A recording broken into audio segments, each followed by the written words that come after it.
She's the baddest bitch in all of K-pop. To those who oppose her, she can't be stopped.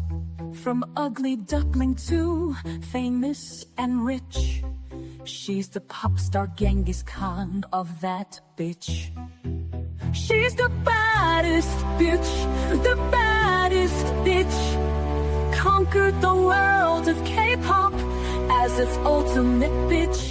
Leave her rivals bloody down in a ditch. Rose from obscurity, clawed her way up. They called her ugly, didn't give a fuck. Fought tooth and nail all the way to the top. She's now the baddest bitch in all K-pop.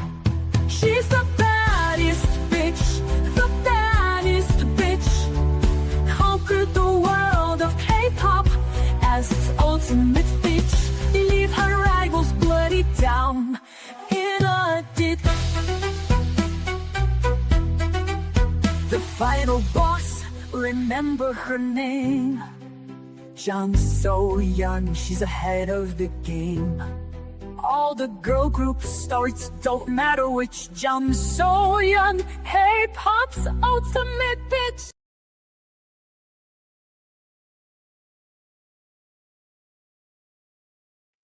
And just like that, the theme song ends because AI is weird like that. So hey everyone, it is I, your host of Donnie Cho Says Stuff, Donnie Cho. And today we are going to discuss K-pop because I've been doing paranormal and cryptid stuff for a while, so I wanted to switch things up today. So today we're going to talk about my personal favorite one of my personal favorite K-pop artists. I'd say of all the female artists, she's definitely my favorite. And that is So-yeon. Her last name is Jun. But we always put the last name first, as you guys know, in Korean names. So her name in Korea is Chun So-yeon. And she is the leader of the girl group G-idol from Cube Entertainment. That's her in the middle, by the way. Now, I want to take this time in this episode to explain why she's my personal favorite. But before I do that, I need to explain my personal fandom or fascination with K-pop. One of the reasons why I am so interested in this genre of music is because I guess it's similar to why I'm so into pro wrestling. Because it all stems back with my fascination with the Roman gladiators. And for me, K-pop is very much like the music equivalent of the gladiators from back in ancient Rome. So I hope I do this justice by forging this comparison. So, what I wanted to kind of explain, I mean, we all know about gladiators, right? We've seen the movies, we've learned about it in school. You guys know all the main tropes and everything. So, for me, Roman gladiators, hold on, where is it? The gladiatorial arena. So, I need to explain how K-pop works for Western audiences because most of you guys listening are Westerners. And it's going to be done very differently from Western music or the music that most Americans or Europeans are used to. In Korea, basically, in order to be a K-pop artist, you have to join up with these Korean record labels. The record label for So-yeon here, her record label is some entity known as Cube Entertainment. They're kind of a big deal in Korea. And the best way, if we go back to our analogy on Roman gladiators, imagine K-pop record labels as like the Ludi or the Ludus, right? These are the Roman gladiator academies where prospective Roman competitors, gladiator competitors, would live there, would train there. Their whole lives would be spent there. All the other trainees there are essentially their families. Very much so like K-pop record labels. What they will do is they'll recruit K-pop artists or trainees from a very early age. Typically, it's like from middle to high school, or a lot of times these people are straight out of high school. They'll recruit them, and they actually have to live in the building. Like these are big corporate entities. If you go to Seoul, they're in these skyscraper type deals, and they'll have several floors specifically cordoned off as dormitories for the trainees because, like Roman gladiators at the Ludi, they have to live there, they have to eat and sleep there, they have to train there. They don't get to go home, they don't get to see their families. And that's basically their whole lives. It's just 24/7 constant training and preparing, just like Roman gladiators do. Okay. Now you have these K-pop groups form, they debut, and what we have in Korea is something called Inkigayo. Inkigayo is like this weekly, I wouldn't call it a series, like not like American Idol. See, American Idol, it's divided up into seasons and stuff. No, these are groups that have already debuted. They've already come out with albums. They've already performed in concerts. They'll take the most popular ones, and every week, year round, no seasons. There's no off season. They'll take the top artists in Korea, the top bands, and they will perform once a week live every week while they're on the Inkigayo. And every week, the people who watch, which is pretty much everyone in South Korea, will dial into the studio or go online and they'll cast their vote. And they rank them every week. Now, a lot of you guys are Gen Xers listening or boomers even. So let me put it to you in this way. Imagine back in the 80s, back when like Metallica and Guns N' Roses and Megadeth and Motley Crue, imagine when they were big. Imagine if you had a weekly television show where each of those bands performed live every week. And then every week people would call in and vote. So then you would have a clear-cut winner. Who was the most popular? Who was second place? Who was third place? And this went on year-round. This is, to me, very much like the actual gladiatorial arena, right? You've graduated from the ludus. You've come out with an album, you've formed your band, and now you're performing on these Inkigayo shows every week in front of a live audience to be voted on, to be ranked. And if people think you suck, you're going to lose, right? It's very competitive. And it's very regular. It's a nonstop grind. This is for K-pop groups that are still trying to make their way into the international stage.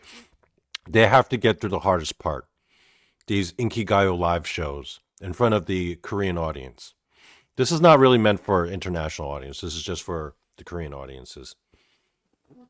This, to me, is the equivalent of the actual gladiatorial games. Now, once you've gotten number one enough times, once you've gained popularity and steam, certain K-pop groups will graduate and they will move on to the international stage. Think of groups like Blackpink and BTS, right? When you've moved on to the international stage, now you're performing in front of the Grammys. You're performing in front of Coachella. You know, you're going from country to country all over the world touring. That going international, that is, in the K-pop terms, receiving that wooden sword, right? You guys know about the wooden sword, right? Once a gladiator wins enough fights, wins enough events, they are granted the wooden sword and they gain their freedom. Although, you know, if you look into the history, the surprising thing is a lot of those gladiators who did receive the wooden sword would actually vote, like, opt to stay. That's one of the things they don't talk about. See, like, you know, people always say, oh, the gladiators were all slaves and they were meant to fight. And yes, a lot of them were slaves. Not all of them, but a good chunk of them were. But the thing that they don't mention is once a lot of these gladiators won their sword of freedom, they actually opted to stay. A lot of times they even stayed with their ludus because, one, they were so loyal to it. And two, they just liked the lifestyle too much. they didn't want to leave. And, you know, another thing that I don't mention is a lot of those gladiators actually volunteered to enter that life because they wanted all the glory. They wanted the fame, the money, and the women. All right. But for K-pop, getting that gold wooden sword is the equivalent of going international. Now you're a household name in the U.S., all over Europe. All the other countries in the world, now they're paying attention to you. You've made it out of the arena. So, the girl I'm talking about today, Chun Soyeon, let me give you a little introduction video for her. So this clip I'm about to show you is like clips from the Inkigayo events, those weekly shows. And basically, it's this one cameraman who's like all up in these artists' faces while they're performing. Just watch.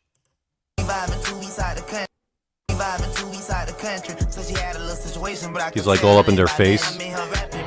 They're like, oh shit. Now look at what Soyeon does. He's like, get the fuck out of my face, cameraman. Just punches the camera. That's my girl Soyeon. So, this episode today is going to be her story. And her story is very interesting. Her career is unlike any other K-pop artist I've ever seen. So, Soyeon, going back to the gladiatorial analogy, she started, she tried to enter into these K-pop record labels. They have these big auditions, right? And this girl was like, as a kid straight out of high school, was going to all of, she was obsessed with music her whole life, obsessed with K-pop growing up as a kid. And her dream was to be a K-pop star. And she would go to all of these different record labels whenever they had open tryouts. And I think according to her interview, she went to as many as like 15. And she pretty much just failed every fucking time she got rejected. Even though she was extremely talented and everything, she just didn't have the look. A lot of these K-pop girls, they want like girls who look like models. Korea's very shallow like that. I'm not going to lie. It's like one of the most shallowest cultures there is. So for a girl like Soyeon, who is kind of like this plain, really short, like plain looking little Korean girl, she came from a very like just humble background, lower middle class family outside of Seoul. But she had a big dream. She kept going to these auditions, kept getting rejected. She originally tried to audition as a dancer because in K-pop, there's basically 3 different types. You have, and imagine like gladiators, right? You had like the regular swordsmen, and then you had the guys with like the 2 swords, and then you had the ones with the tridents and the nets. K-pop artists are kind of like that too. You have the dancers, you have the vocalists, and you have the rappers. And she originally tried to go in as a dancer and failed multiple times because she just didn't have to look. So, what Soyeon does is she enters in the Roman gladiatorial concept, the pit. Now, what is the pit? For those of you who've seen the Spartacus TV series, right? When a gladiator fucks up, or when he's no longer in good standing with the crowd, but the head of the Ludi wants to continue making money off of him, he sends them down into the pit. And the pit is the underground fighting arenas where people bet. It's the dirty, nasty, fucking just down in the dumps kind of gladiator combat, right? It's the grimy shit. And K-pop has their own version of that. And those are the K-pop survival shows. See, for the people who can't make it into the record labels, their only other option is to go into the survival shows, the pit. And basically they are forced. These are survival shows that are televised on national TV. It's a lot like American Idol, actually. It's almost exactly like that. You have people show up. You laugh at the ones who suck, right? Some of them make it, but all of it is a competition to see who could join the next K-pop boy group or girl group. who could go into the record labels as a trainee. But the thing is, in Soyeon's case, she went into the rap part of it, where basically you had K-pop rappers going up against like underground battle rappers, and people would just get eviscerated and annihilated, all for the amusement of the watching public, right? All for the sake of public entertainment. They were basically rap battles, right? Because Korea's got an underground rap scene, like a big one. And a lot of these K-pop boy group, girl group trainees who thought themselves as rappers would enter these competitions for a shot at like one slot. But they were forced to go up and battle rap each other. And the first clip I'm going to show you is Soyeon, who, after failing multiple times because she was just not pretty enough, according to the gatekeepers, right? She was forced to go into the pit, and she had to claw and fight her way to the top. And this is going to be, in my opinion, one of the worst eviscerations I've ever seen in one of these K-pop survival shows. This one is cringe. Like, the way she fucking annihilates this girl, it's one for the ages. Just watch. 야, 언니 처음 오셔서. So that's Soyeon in the schoolgirl outfit. 여기 잘 모르신 것 같은데 제가 뭐 좀 알려드릴게요. So all the people, like all those people in the couches who are watching, those are the other competitors. You notice all the empty couches because they're people who've been knocked out. So not only are they battle rapping in front of a live camera and a live like watching audience, and this is like, the whole country is watching, but you also have to do it in front of your competitors. And she came in there as like the littlest, youngest, like straight out of high school little schoolgirl. And this is the pit. This is the bottom rung of the world of K-pop. The survival shows, where it's survival of the fittest. Only the strongest survive. And if you suck, you're going to get fucking embarrassed in front of everybody. 여기 실력이 언니야. 그니까 너한테 말 놔도 되지 유미나. 말 놔도 되지 유미나. Girl's like, oh no. 질문 있어. 네 랩 들어보니까 혹시 양싸 극찬 받았단 게 춤이야? 캐스팅 대신 위로 멘트 받고 많이 기뻤나봐. 마시는 것도 많이 먹고 아주 보기 좋아. 여자 래퍼 없다지만 쟤는 이상해. 차라리 윤서 부르자. 걔가 쟤 이상해. All right. Whoa. That was the other girl's turn. Come on, girl. You can do it.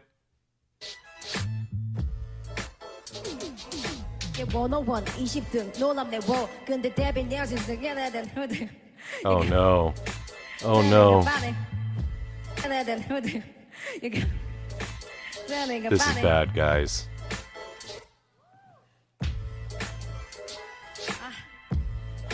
You could almost see her soul leave her body.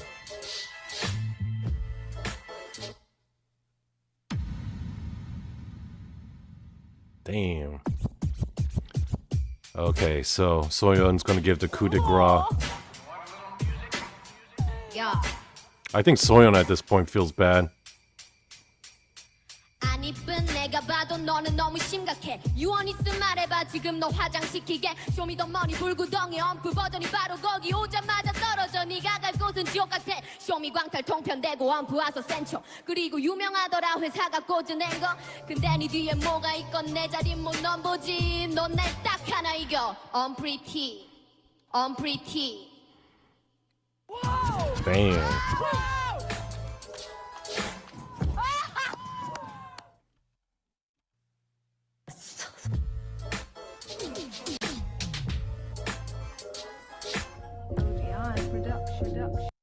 Damn, that girl got fucked up. That was hard to watch, guys. Hard to watch. But that's the kind of world that Soyeon came up, right? So her shtick was as a competitor in these underground shows. you know, as a battle rapper, you're going to come at your opponent, you know, you're going to make fun of all their weaknesses, right? And for her, basically everyone was making fun of the fact that she was really little, she was like stupidly young, and that she was ugly, right? To the point where like that was like the common thing, right? Everyone would just come at her for being ugly. So let me show you a more competitive version of what Soyeon does. Okay, so this one's a little more competitive. This one's going to be a tag team match, and they're literally in a cage. I'm going to skip around here, but you'll see what's going on here. So Soyeon's the one on the left in the white t-shirt, and the other two girls. Let's sing her happy birthday. 하나, 둘, 셋. 생일 축하합니다. 생일 축하합니다. Alright, stop. 좀 무서웠어요. 얘네 설마 이걸 소연이한테 던지진 않겠지? 무서워.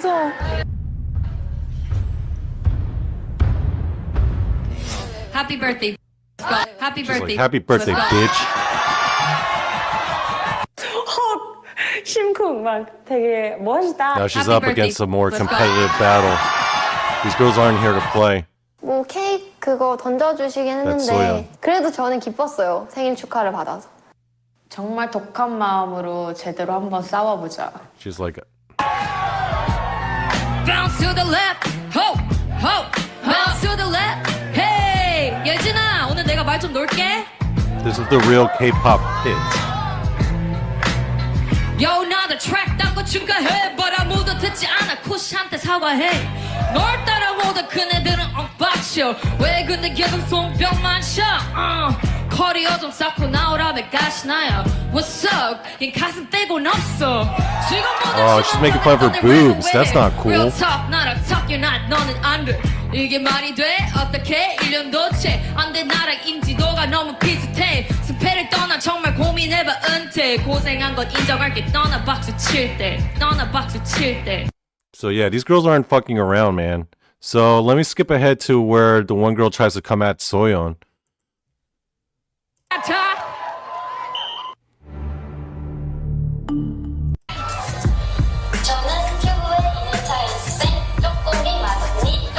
쪼꼬미 맏언니. 안녕하십니까 쪼꼬미 맏언니께서 난 리사신데 아이고 무서워라. 소연이의 I'm so 출생연도 98 좀 더 커야 돼봐 급식파. That's like a middle school student's like lunch tray. She just flashes in her face. She's like, go back to middle school, bitch. 그거 죄송한데 저 급식 안 먹어요. 저 도시락 싸가거든요. She's like, I don't buy lunch. 급식파. 네가 당했었던 외모가 엄보니까 예뻐진 줄 아냐? 너 쿠키들한테 Came out pretty 외모를 'cause you're not. 지적하던데 너의 국민 프로듀서도 알지 심각. 소연이의 수준 1위 알바 래퍼 내가 사정이거든. 알바에게 주는 일당. 평생 큐브를 맞추지 못할 연습생. 둘 다 래퍼 아니잖아. 댄서 듀오 맞지? 글러먹은 인성 너도 당해봐야지. 넌 나 딱 하나 이겨. Unpretty. Called her unpretty. 생긴 건 뭐. Soyeon's 부정할 like, 수가 없네요. it's not like being ugly is something I can 못생겼어요. deny. I'm 저 ugly. 못생겼습니다. I get 알고 it. 있습니다. Unpretty. The way she's saying it, she's like, 못생겼습니다. She's like proclaiming it. She's like, I admit it. I get it. I'm ugly. It's like that thing in 8 Mile where everyone kept dissing on Eminem for being white. And then so he's like, okay, I get it. I'm white. You know, I get it. She's like, every time she's in a rap battle and her opponent's like, yeah, you're ugly. And she's like, okay, I get it. I'm ugly. Everyone keeps saying it. 꺼져라 삼야 아이돌. 둘 다 안 됐잖아 MC 아이돌. 너네 우리에게 별 한 개 난이도. 여긴 쪼꼬미와 따까리의 돌잔치. 빵빵 터져 풍선처럼 빵 터져. 쫙쫙 퍼져 거품처럼 쫙 빠져. 뭘 해도 애매한 놈들의 퍼리. 여긴 쪼꼬미와 따까리의 초상집. All right, now it's Soyeon's turn. 잠시. 홀라. Uh-oh. Hey yo. 여기 래퍼만 온다며. This is for rappers. 근데 웬 So 연습생이랑 why is 망한 a 아이돌이 failed idol and 데려왔어. trainee here? What's up? 서커스단 네 친구들과 쪼꼬미 데리고 연습실로 꺼져. The translation's not right. When she said 연습 go gojo, gojo actually means go fuck yourself in Korean. That's what they use to say, like, get the fuck out of here. They say gojo. 언니 가슴 중학교 때 Oh, B컵, you're 지금은 boost- C컵. 그래 그건 인정. 근데 내가 보기엔 귀여운 강아지 T컵. 귀엽다. 아 멋있다. This is the 언니 underground world of 전세인데 K-pop. 왜 둘 다 나랑 팀하고 싶어 했어? 자, Oh, LCB Soyeon's 마지막 turn. 무대 시작하겠습니다. 비트 주세요. 아이고, 소연 언니 보여주세요. Soyeon, take it home. 저는 올라가야겠으니까 열심히 까보도록 하겠습니다. That's her. ODI Productions.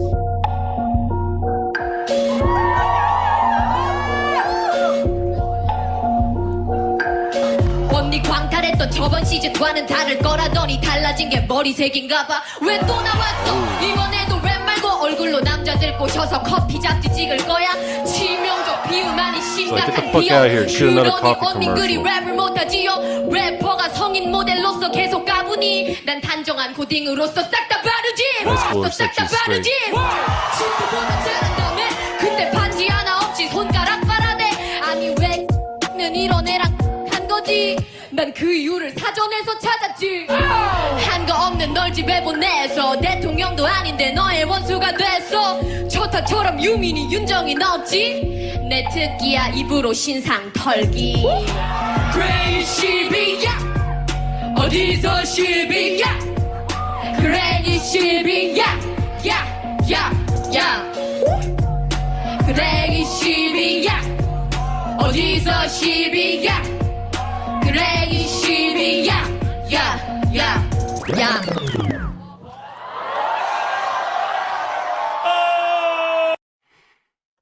So yeah, that's where Soyeon comes up, right? She winds up winning this shit, you know. She makes her way up through the ranks for you know, Unpretty Rap Star, and then she joins up, you know, so finally she wins a contract, right? She actually winds up being the runner-up in the whole thing. She didn't even win the whole thing. She was second place, but she gets the contract. She joins up with Cube Entertainment. That's the picture on the right there. That's the picture of their building. Their company that she signed under, his name is Cube. And so she's training for like a year or so. And as she is training, they put her up with a group. The group itself is known as G Idol. And hold on, I forgot to load up all the images for these girls. Shit, I completely forgot about that. Damn it. So I'm gonna do that as I speak. Don't worry, guys. We still got a show going. It's all good, baby. Oh fuck. So she gets set up with these like 4 other girls. Well, it was originally 6. I'm trying to find where they are.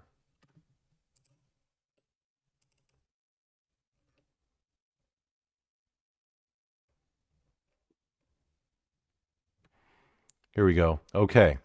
So I guess this would be the time for me to start introducing the other members of the group that she gets set up with. So I've got the first. Sorry, guys, bear with me. I completely forgot about loading this because I'm a fucking dummy. I'm a retard. Okay, I found them. Don't worry, here they come. Talk amongst yourselves, kids. While I do this, don't worry, it's not gonna take long.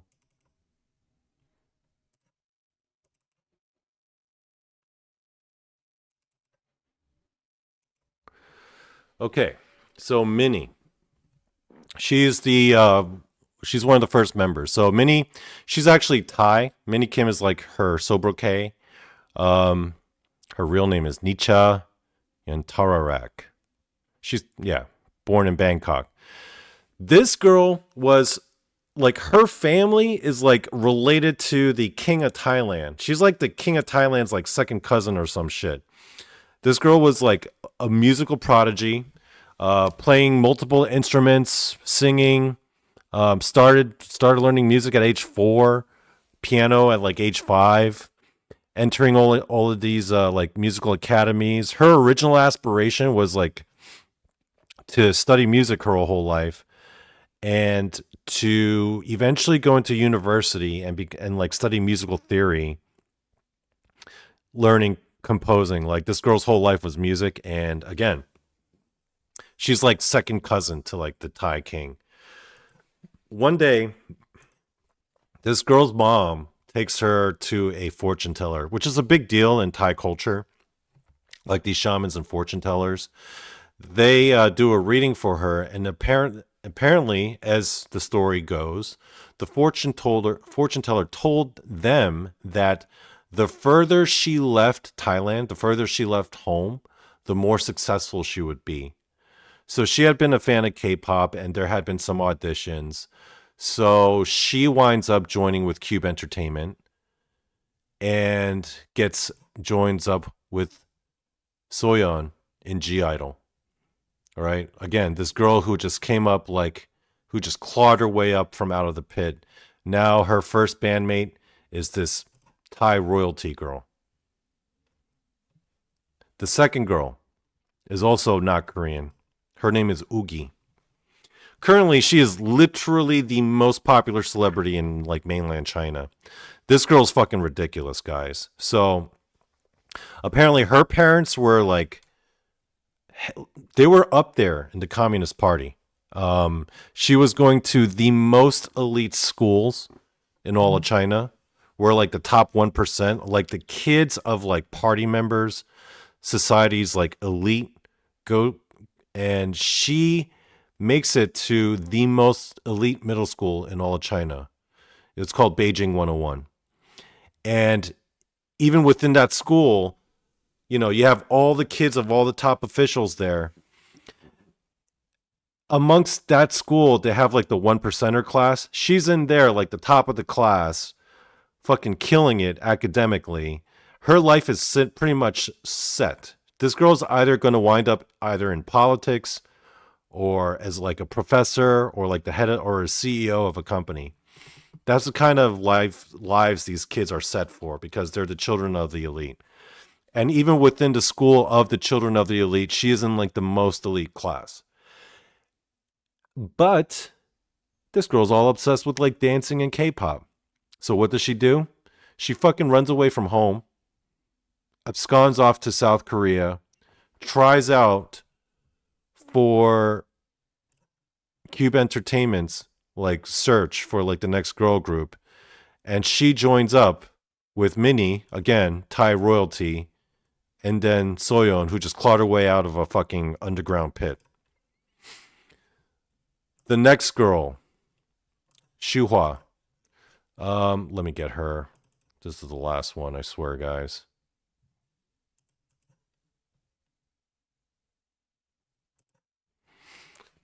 She's from Taiwan. She was also from a fairly modest background, like lower middle class.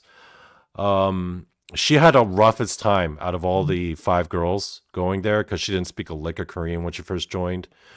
But she was originally a theater major. Her aspiration, her life dream was to be a movie star from a little kid. And she actually wound up going to a Cube audition, like not as someone who was trying out, but because Cube had did this whole talent search in Taiwan, and all these girls showed up, and Shuhua was actually there to cheer her friends on as they tried out. But I guess the people there, they took one look at her and they saw how stunning she was, like appearance wise. They asked her to audition, and she passed. She had like no expectation of ever becoming a K-pop star, and here she is, packing up her things, moving over to Korea, risking it all, and now she's in there with these 2 other girls, and then finally the last girl, who is the only other Korean other than Soyeon, Cho Mion, possibly related to Donnie Cho.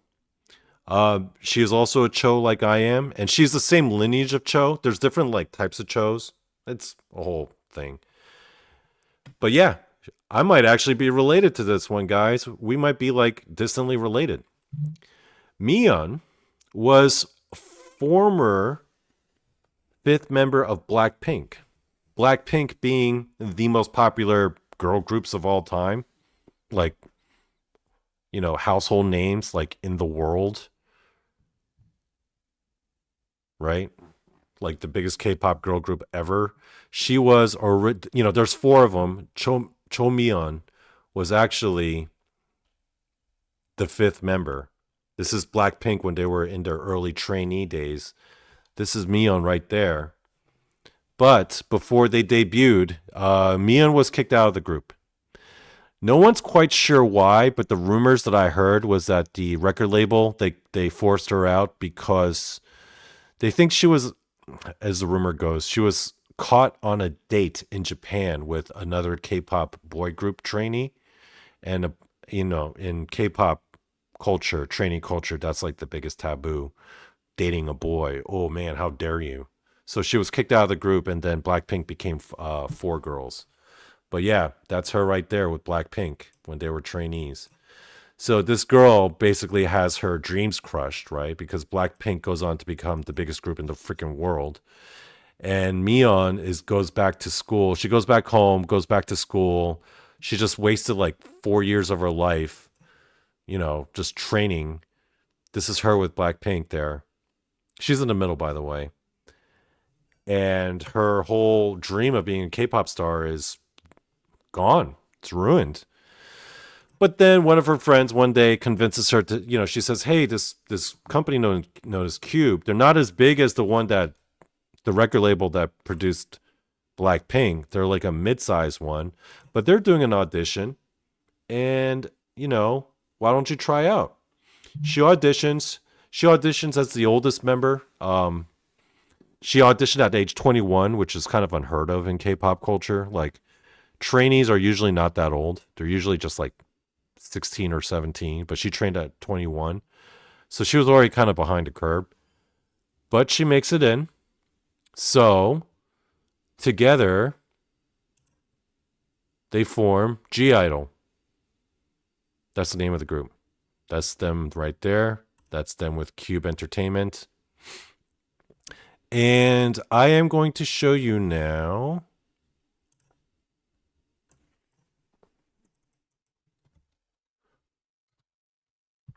This is like not even one of their singles or their music videos. This is more of them just kind of fucking around in their like dance studio.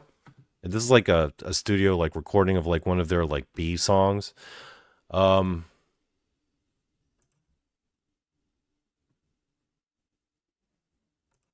Actually, before I show that,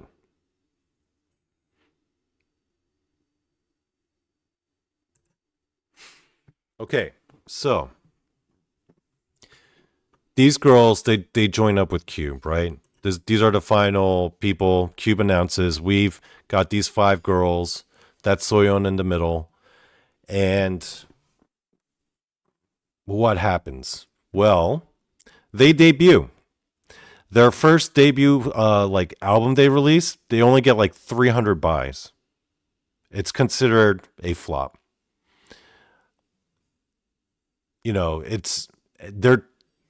They're struggling. They're training there. Remember, I mentioned earlier, they're living in the fucking building, right? They have no lives. 3 of the girls aren't even from Korea, so their parents are like thousands of miles away.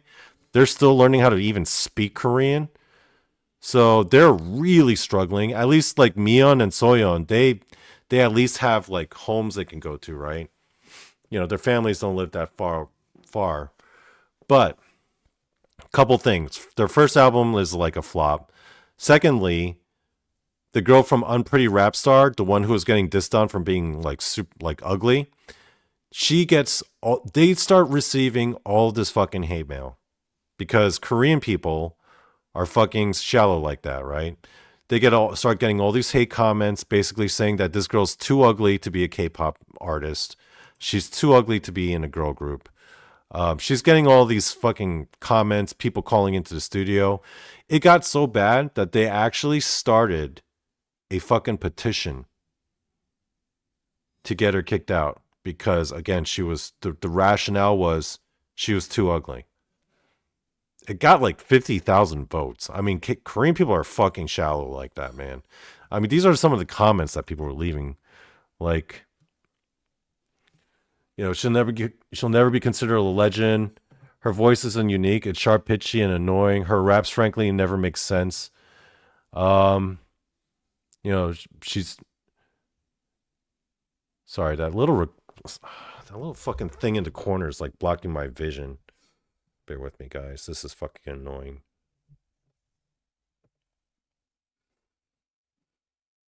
Yeah, Soyeon is an ugly, terrible rapper. She'll never be considered a legend.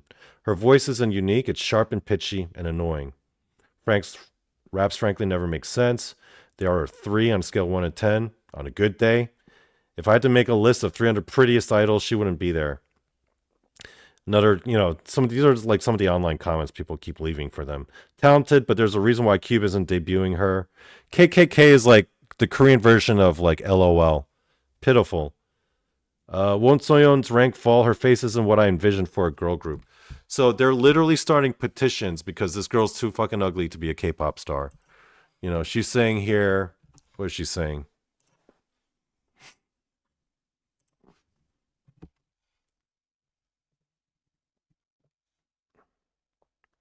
She's like, and I look too ugly on screen next to them. You know, she's talking about like, yeah, she gets it. You know, she's like, yeah, I'm ugly.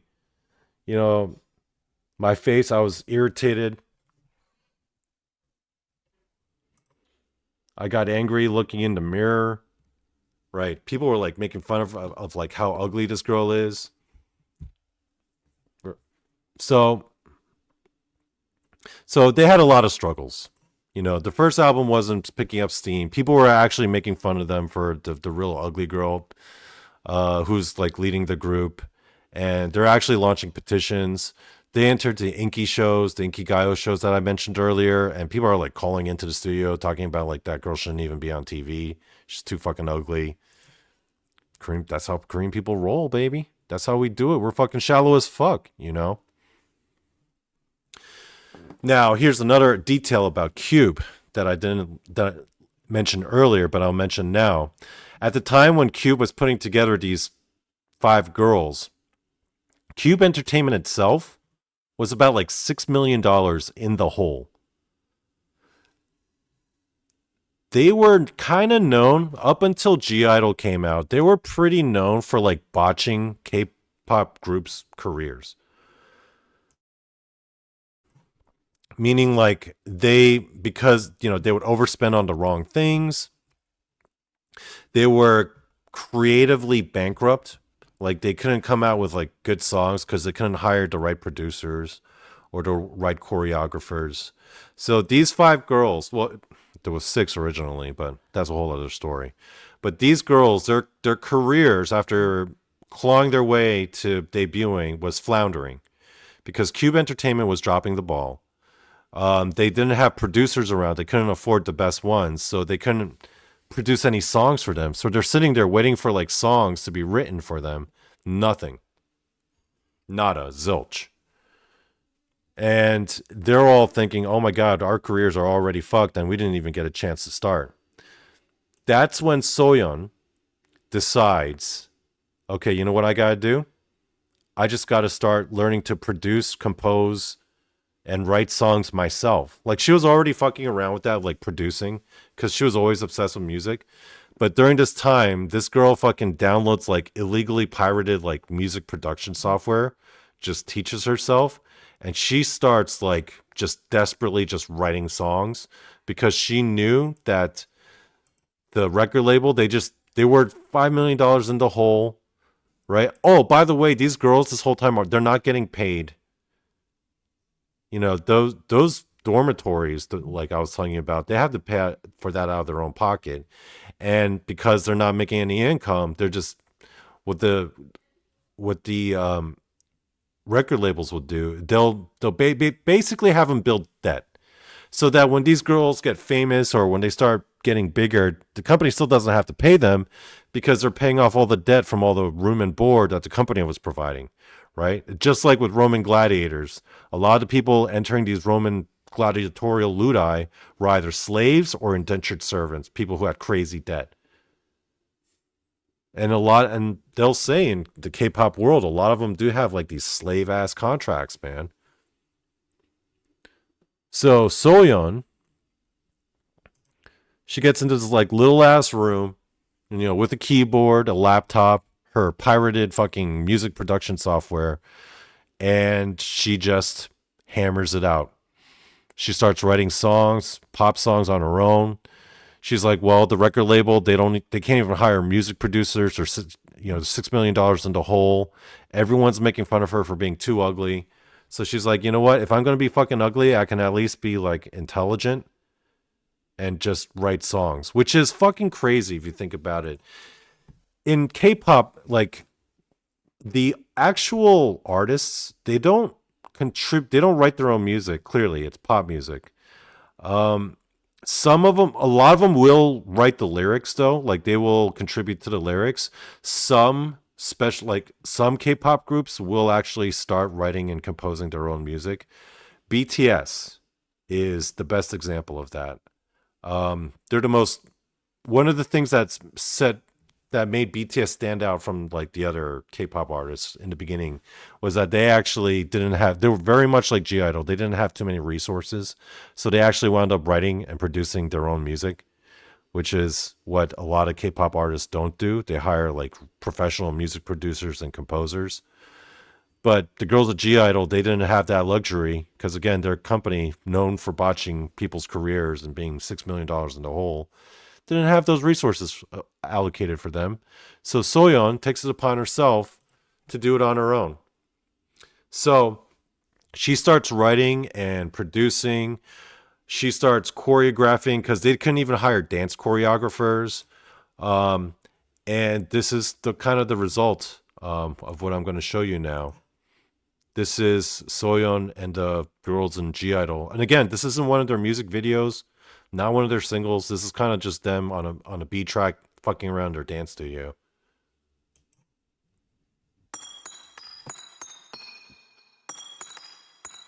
Okay. That's Soyeon right there. If you wanna sit down, stupid like that. My mom is so oh my god then. Okay, I show you what's in my bag.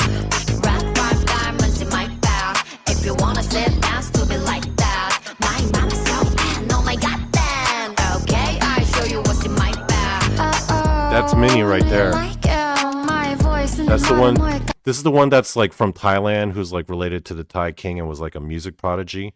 She's known for having like this really unique voice. Like it sounds almost like it was AI, like generated by AI. It's very haunting at times. And she's able to do a lot of like interesting things with her voice. Again, this girl's been like a music prodigy since like age 5. She plays like fucking like 10 different instruments. It's something fucking crazy like that. But the idea of this song, My Bag, she's basically saying like, yeah, I'm the underdog, but here, this is my superpower, right? And these are like the 5 gems in my bag. She's referring to the 5 gems as like the girls of G-Idol. They're like the Infinity Stones, and she's Thanos up in this bitch. And the Infinity Stones in this sense for her are the other girls in her squad. Like that. My mom is so oh my god then. Okay, I show you what's in my bag. Red 5 diamonds in my bag. If you wanna sit down, stupid like that. My mom is so oh my god then. Okay, I show you what's in my bag. Oh, do you like it? My voice in the modern more goddamn. Oh, just like it. 재생부터 많은 money 관심 없지. 싸가지 없는 무대에 못된 범인 내 눈빛. Fantasy를 말해 나를 빼고 다금지. 먹은 너희가 모두 나를. She's singing in Thai right now. She switched it up from Korean to Thai. That's Ugi. This is the one that like busted out of like that super elite Chinese school. She's kind of known for having like the raspier, like the husky voice of the group. Like she's got the deep voice. I think it sounds pretty cool. Voice in the drum에도 no looks, no love 우리 안 범법이 그냥 훅 들어갈 법 나의 원수 I never had to go, AKA giant dog 아차하고서 다듬 닫혀있건 너저 bump I value my love 그만 두들겨 넣어 머리 빈 멍청이들과는 노는 몰이 전혀 달라 you know Red 5 diamonds in my bag. There's Soyeon again, back in the middle. Remember, she's the leader of this group. Because she's the one like writing and producing everything.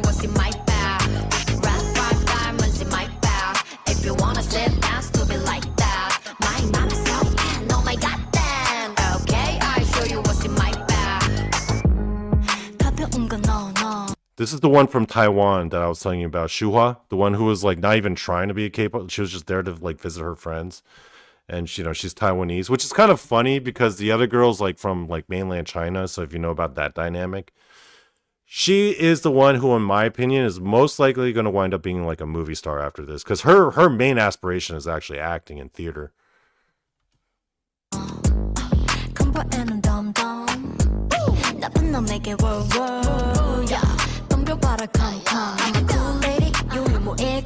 너가 벌벌 떠는 only the side boys baby 넘치는 jealousy but that's too early 내 피부부터 영한 것은 언급하기도 귀찮아 존재가 princess There's Miyeon, fifth member of Blackpink. She's like the princess of the group. 아직 잊지 않은 연락들은 앞으로도 잊지 않을 거니 헛된 희망들은 저기 버려두기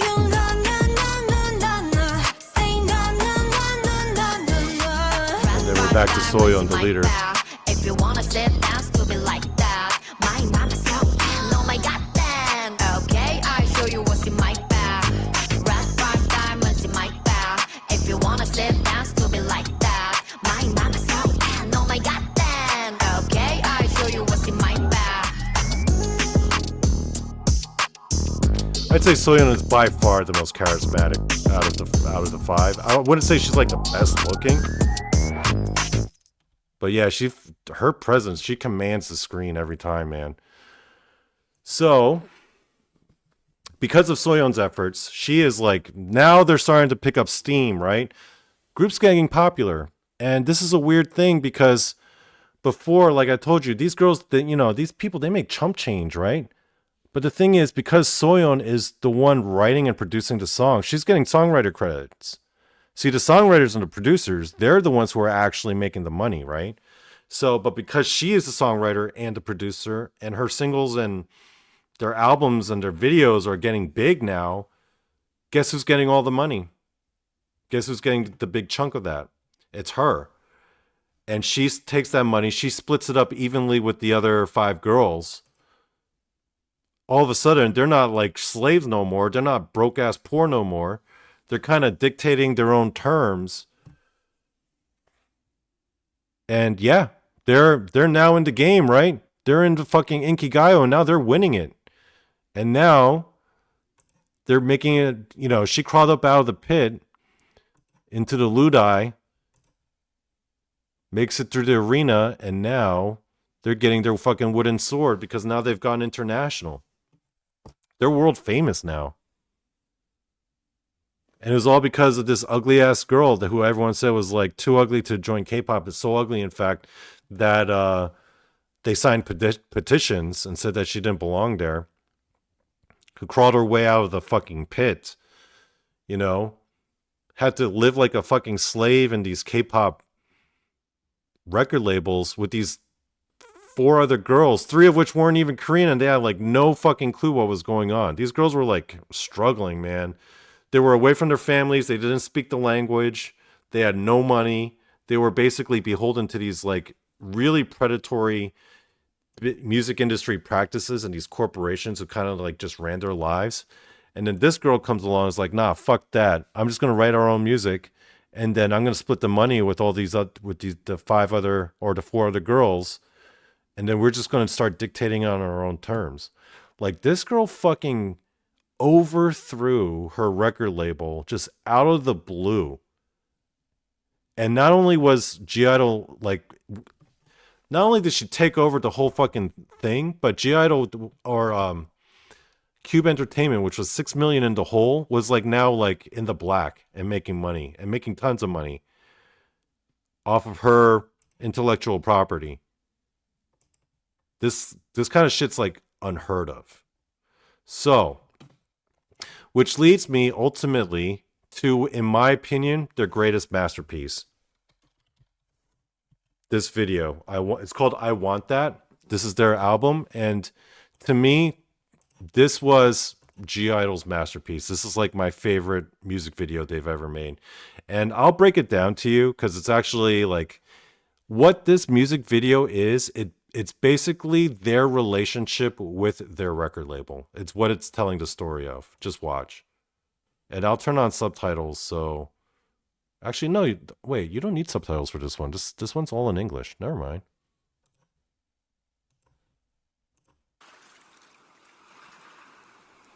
There's the Oogie. Okay. First thing to know. This is like basically a trope, like a symbolic trope in K-pop videos. Whenever you see a K-pop music video and all the artists, they're out there in the open ocean like that, like they're on a boat in the middle of the ocean, that is meant to represent them making it into the world stage. They are already recipients of the wooden sword, right? They've won at this point. You know, the water means going international. And the whole music video is them kind of remembering what it took for them to gain that wooden sword. So watch. That's Shua. Now, this is a key scene, right? Because Soyeon, she goes into the cabin and she finds something. Oh shit, what does she find? There's Minnie right there. She sees blood. Minnie sees blood at her foot because you'll see. Soyeon opens up a box. There's a fucking pistol inside.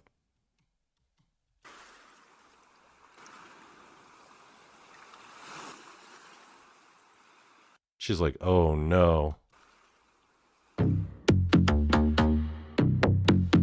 There's Minnie, the Thai girl from Thailand. So this dude, he's gonna be okay. So he's like the male character. Pay close attention to this guy. This guy represents the music label. I want the oh my OMG. I want that right now, no BRB. I want the all matte big black SUV. I want that. Like, I want that.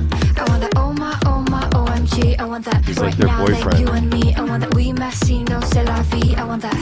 I want that. Don't stop, we ran through the yellows. We go back So where you going, the bitch? meadow, then on stage collecting the medals. We hearing no higher level. If you wanna win now, two half layers. See you only one night. Come out for air. It's tongue tied. Now what to say? What?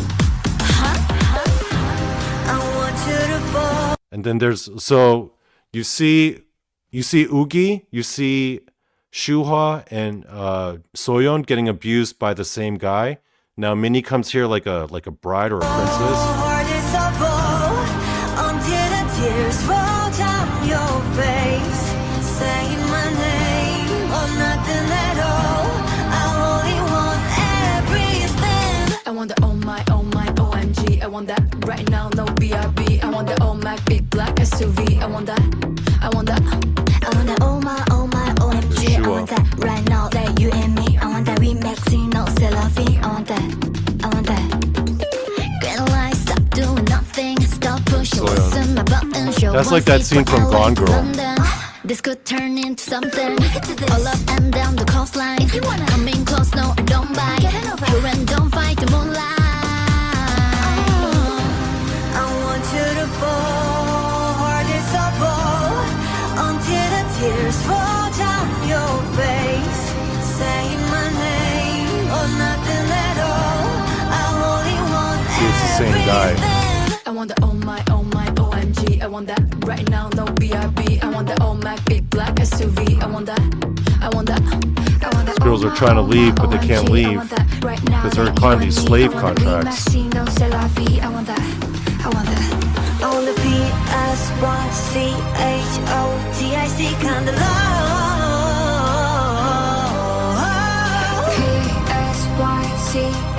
PSYCHOTIC kind of love.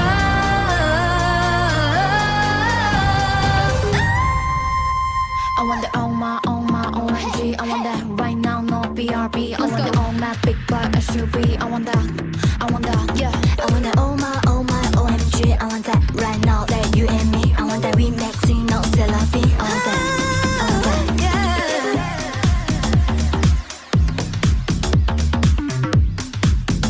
that. So the guy is supposed to represent Cube Entertainment themselves.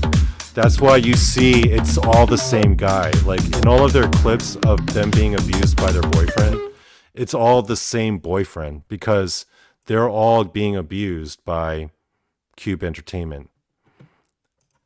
So there's a couple key scenes here that I wanted to point out, okay? So if you notice, they're out on the boat, right? They've already made it this far. Fucking Soyeon comes in. She finds the pistol, right? Because think about it. That pistol that she uses to like free them from Cube Entertainment, she's the one that finds the pistol. She's the one that arms the girls because Soyeon is the one that wrote the fucking music. So all the royalties go to them, right? Now, if you think about it,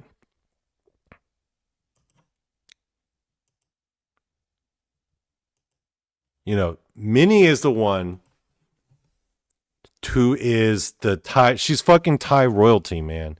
And she's a musical prodigy. Like, people are clamoring to sign her. Like, this girl was going to be a musician or a music star. That was a given because she was that goddamn talented. You know, and she is like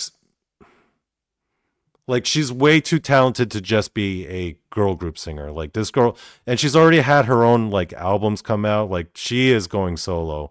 She like musically, she's just too talented. So this guy's kind of approaching her nervously, like, "Hey, you want to come with us?" Remember, this is Cube Entertainment. He's like, "You want to come with us?" I want to own my own. Now look at Shua. Shua's different, right? She's being proposed to like. She's being promised the world, right, by Cube Entertainment. She's the girl that kind of showed up randomly, not expecting to even be a K-pop star. She was just there to visit her friends. She was a theater major, but then Cube Entertainment sees her and just says, "Man, this girl's gorgeous. She's awesome, right? We want her." And this girl's like, out of the blue, be like, "You want me?" Like, she's the one being proposed to. She's the one in the car, right? All surprised. It's just like, really? I want to own my own. Now, Mion. Here's the thing about that you gotta notice about Mion. Of all the girls in this video, other than Minnie, Mion is the only one who does not have any scenes with her with Cube Entertainment until you see that hand caressing her face. Mion's situation was different. Remember, I told you that she was formerly a member of Blackpink. So she gets kicked out, and then when they ask her to join Cube again, the other 4 girls, they were already living in the dorms for years, training. Like lost little girls. This girl, meanwhile, she was over at the bigger record company. She barely even had to try out. She didn't have to go through all the other bullshit that the other 4 girls did because she was already kind of like, she was only in there for like 6 months and then they debuted. So in a sense, she was able to avoid a lot of the bullshit. But notice where she is. She's in a swimming pool. Remember how I mentioned earlier that the ocean represents, open ocean represents like going international, making it to the world stage, right? She's already there because, remember, she was a former member of Blackpink.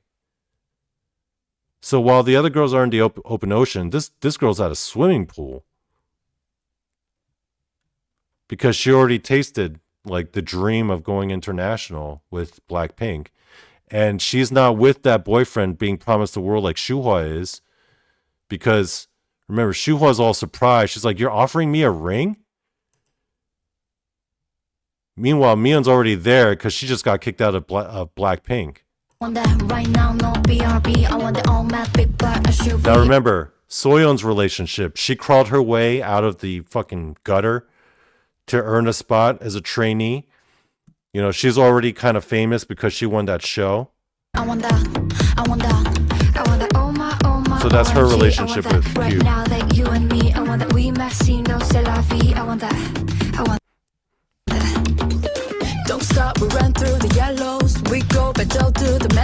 So this is kind of represents Oogi's relationship with Cube because, you know, she made it big. She comes from this elite family. She tries to leave. She tries to leave. Cube is like, "Where the fuck are you going? Sit down." Because she had major issues with Cube Entertainment because she was, you know, she missed her family. She wanted to go see her family. And Cube Entertainment was like, "You can't go see your family. You got to stay here and train. You're on contract, girl.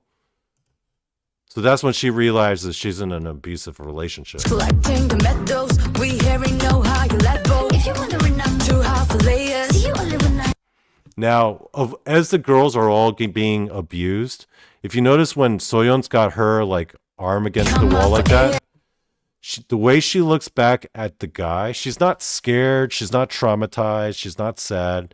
She's looking back at him like, oh yeah, I'm gonna fuck your ass up. See you only when I come up for air. Get your tongue tied. Now what you say, what? Meanwhile, the other girls are crying because remember, they're not even Korean. They're kind of lost. Remember, Minnie, the one who's just way too talented for this, she's walking in like, I've been promised this. She turns around, she realizes she's in a fucking nightmare. Because that was the thing about Minnie. Like, when you listening to her interviews about her first years as a K-pop trainee, she was like traumatized, man. They said that she wouldn't talk to anybody.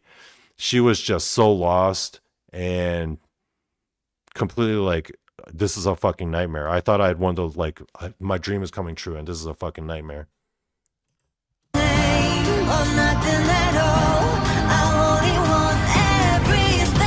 want the oh my, OMG. I want that right now, no BRB. I want the oh my, big black SUV. I want that oh my, OMG. I want that right now, that you and me. I want that remixing, no selfie. I want that. Stop doing that. I want that. So remember, this is supposed to mirror Gone Girl, because remember, if you watch that movie Gone Girl, like that was like the evilest bitch ever. Like that's Soyeon. Like he's trying to caress her. She's like, "Oh, you're my girl," and she's like, "Yeah, what? I'm that psycho girlfriend. You don't know who you're fucking with." This could turn into something.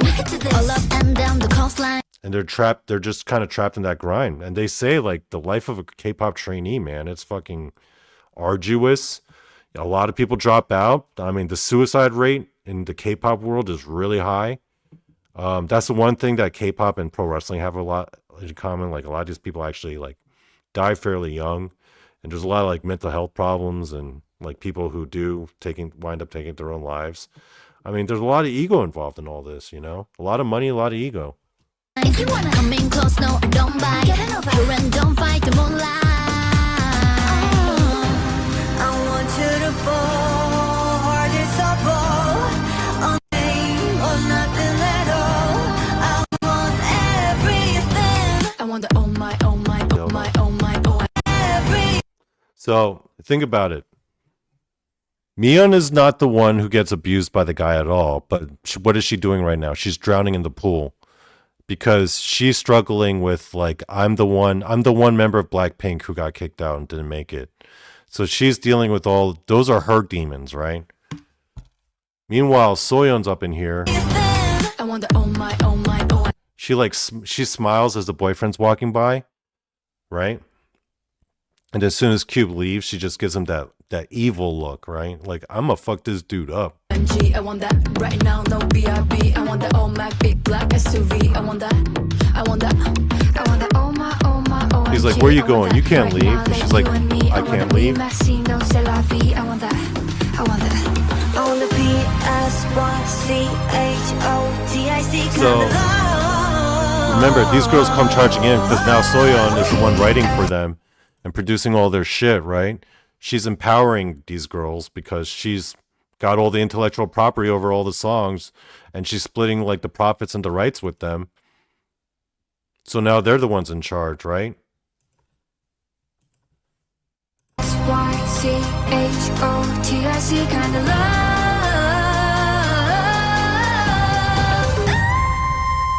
I want the oh my, OMG. I want that right now. And then Cube Entertainment's like, yeah, what are you gonna do? They're like, yeah, we're gonna pull the trigger.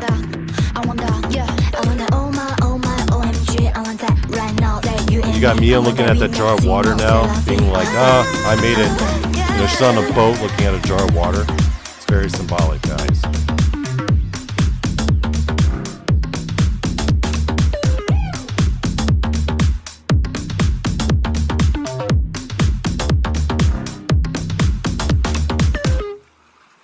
And then at the very end, Minnie's left alone.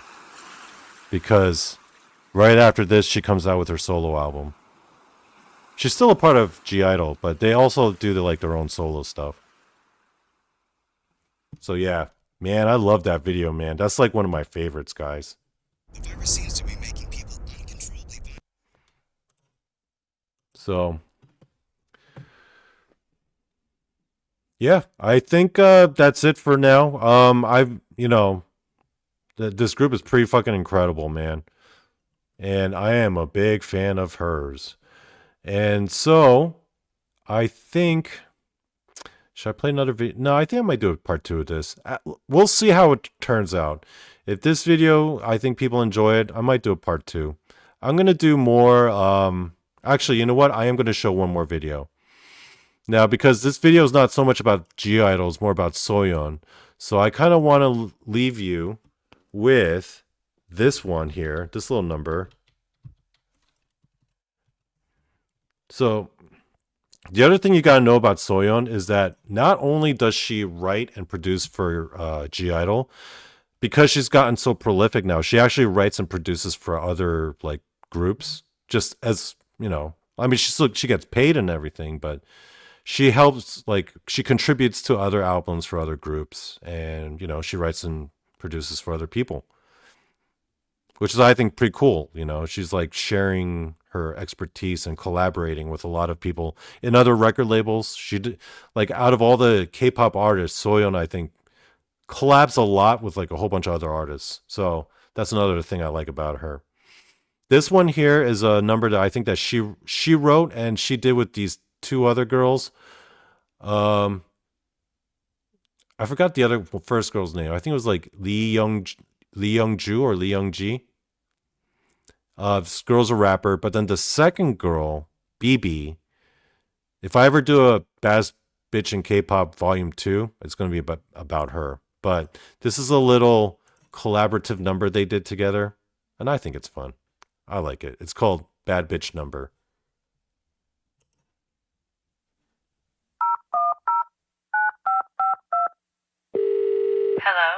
Hello, is this bad bitch number? I'm looking for the That's Soyeon right there. There's BB.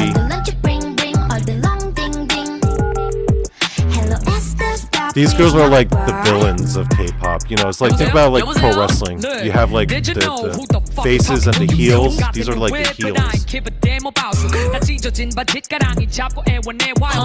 Girls going to get dead all bands. I want to get one more. We need to be your Romo. 후뚜뚜 떨어져 동감하게 don't even follow. They are my kids. Swallow all these 눈만자들의 jealousy. 난 단순히 가로막아내 business. Yeah, she got her name. I like her though. She's pretty cool. She's actually really funny. 적자 생존 더 이상 못해 생존 탈장 유발에는 행복 Cause I'm too nasty for your goddess Soyeon again, of course. I'm looking for the sad bitch girl. No, all the money ring ring, all the lunch bring bring, all the long ding ding. Here comes the second baddest bitch in K-pop. Come in. What do you mean bad? I'm sad that I'm mad. You think I play balls, I do everything with tongues. Good at my job, reading book, giving head. 여러모로 괜찮은 여자랍니다. Before, very so good, been in bed. A for apple juice, I'm head. D for dead, 나한테 걸리는 게 좋지 않을 거란 충고 잊지 말게요. If you wanna ask me the way do we know this? Marry, kill, fuck, 헷갈리지 말기. 너는 네가 원하는 걸 주러 왔으니 기가 아니다. Yeah, I'm gonna do a bad bitch in K-pop part 2. It's gonna be about her. Her story is pretty damn interesting too. No. All the money ring ring, all the lunch bring bring, all the long ding ding. Hello, is this bad bitch number? Now here comes Soyeon's part. 눈앞에 두고 전화를 했네 이게 저는 거 남친은 더 못해 we burn 미모는 덤 모두가 알고 있지 뒤바뀐 세대 위자트를 이끄는 아이돌 래퍼는 킹인 줄 키는지 그게 누구인지 that's the bridge she's so windy oh my god 그냥 다 랩하게 쓸어버릴라 오늘 위에 포시형 해물 간거멜부터 다섯 몰이 나간 fuck it 너무 여기 ring ding 쳐들려던 BB와 영주 빼곤 입장금 제자투 세라 너는 아마 우리가 점점 미워지지만 돈을 발랐어라도 여기 깨고 싶지 Right? So yeah, that's Soyeon, that's BB, that's Lee Youngji.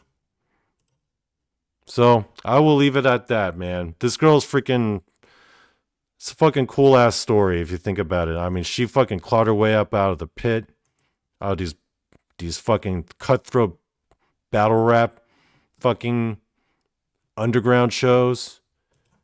Lands herself into this really predatory ass, like incompetently run K-pop record label, who's botching up her fucking career with these 4 like ultra talented girls, right?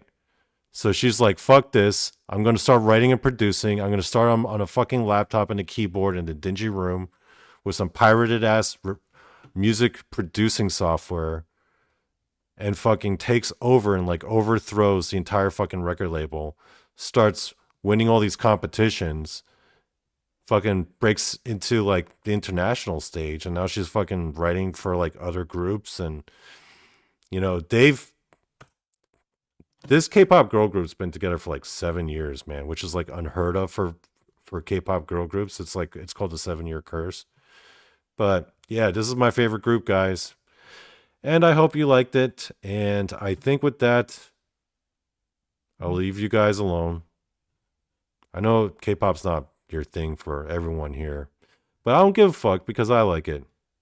And maybe, hopefully, you might start, at least not, I mean, you don't have to like it, but at least start appreciating it for what it is, you know? The same way I appreciate Roman gladiators and the paranormal and pro wrestling, you know?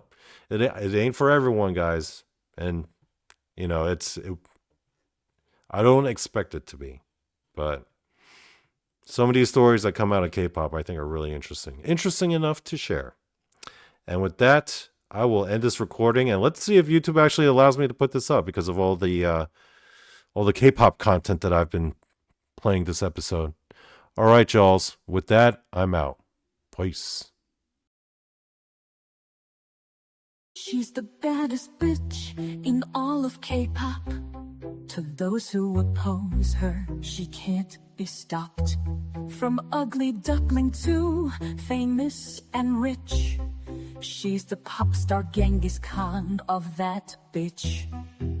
She's the baddest bitch, the baddest bitch. Conquered the world of K-pop as its ultimate bitch. Leave her rivals bloody down in a ditch. Rose from obscurity, clawed her way up. They called her ugly, didn't give a fuck. Fought tooth and nail all the way to the top. She's now the baddest bitch in all K-pop. She's the baddest bitch, the baddest bitch. Conquered the world of K-pop as its ultimate bitch. Leave her rivals bloody down in a ditch. The final boss, remember her name? Jung So-yeon, she's ahead of the game. All the girl group starts, don't matter which. Jung So-yeon, K-pop's ultimate bitch.